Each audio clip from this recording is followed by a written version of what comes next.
NSSുമായി കോൺഗ്രസിന് ഒരു അഭിപ്രായ ഭിന്നതയുമില്ലെന്ന് പ്രതിപക്ഷ നേതാവ് VD സതീശൻ. ഒരു സമുദായവുമായും സംഘർഷമില്ല. UDFന് എല്ലാവരോടും ഒരേ നിലപാടാണുള്ളത്.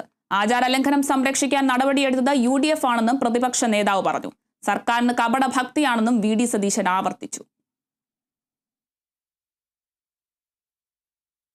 സമുദായ സംഘടനകൾ NSS ഉൾപ്പെടെയുള്ള സമുദായ സംഘടനകൾക്ക് അവരവരുടെ തീരുമാനം എടുക്കാം. ഇപ്പോൾ ചിലർ പോകാൻ തീരുമാനിച്ചു, ഇപ്പോൾ യോഗക്ഷേമ സഭ പോലുള്ള ചിലർ പോകണ്ടെന്ന് തീരുമാനിച്ചു.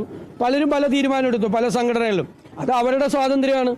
രാഷ്ട്രീയമായി ഈ ഗവൺമെന്റിന് അവിടെ പോയിരുന്നെങ്കിൽ ഞങ്ങൾ പിണറായി വിജയനെ പോലെ ഞങ്ങളും പാത്രമാകുമായിരുന്നു.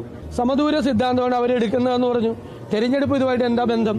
തെരഞ്ഞെടുപ്പ് ഇതൊക്കെ ഓരോ വിഷയങ്ങൾ വരുമ്പോഴുള്ള നിലപാടാണ്. 2026 കനത്ത തോൽവി കണ്ടിട്ട് ഉണ്ടായ ഒരു വിഭ്രാന്തിയാണ് ഇപ്പോൾ ഗവൺമെന്റിന്. അതാണ് അയ്യപ്പ സംഗമം. ഞാൻ ചോദിക്കട്ടെ, അയ്യപ്പ സംഗമത്തിന്റെ ഹോർഡിങ് കേരളം മുഴുവൻ വെച്ചിട്ടുണ്ട്. അയ്യപ്പന്റെ ഒരു ചിത്രം പോലും ഇല്ല. ആരും പറഞ്ഞില്ലല്ലോ.